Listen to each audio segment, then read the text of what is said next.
À un mois de la présidentielle, la fronde de l'opposition en ordre de bataille contre Ouattara après le retrait de l'AFDI et LMP de la CEI. Le navire du régime prend eau de toutes parts alors que Ouattara se montre inflexible. Il jure que la présidentielle se tiendra le 31 octobre 2020. Envers et contre tout.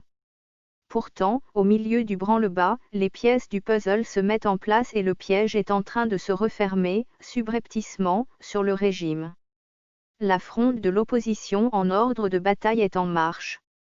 L'AFDI et LMP, deux coalitions, ont retiré tous leurs représentants des 558 commissions électorales locales, CEL, de la CEI. Leurs deux représentants, Alain Dogou et Dodé Yapo, ont suspendu leur participation à la commission centrale. Non seulement, après le boycott total du PDCIRDA, la CEI devient monocolore et va se trouver paralysée dans son fonctionnement, mais le désaveu pourrait avoir un effet domino dans la société civile dont des membres sont annoncés sur le départ. Circonstance aggravante, la communauté internationale est sur le pied de guerre.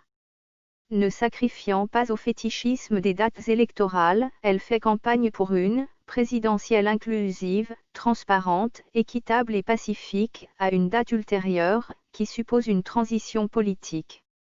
Et elle se donne les moyens de faire plier l'échine aux souverainistes Ouattara. Les financements du PNUD et de l'UE notamment au budget électoral sont menacés de gel épi, les sanctions ciblées, gel des avoirs, interdiction de voyage, etc. contre les obstacles au processus démocratique sont sous le coude.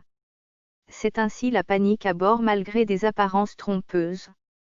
Signe de l'agitation, Dominique Ouattara a changé de statut pour devenir Madame Bons Offices. C'est elle que Ouattara a dépêchée en catastrophe auprès des autorités françaises pour colmater les brèches. Car le chouchou, sous les tirs groupés et en voie d'être un paria, cherche des bouées de sauvetage. En espérant qu'il n'est pas déjà trop tard.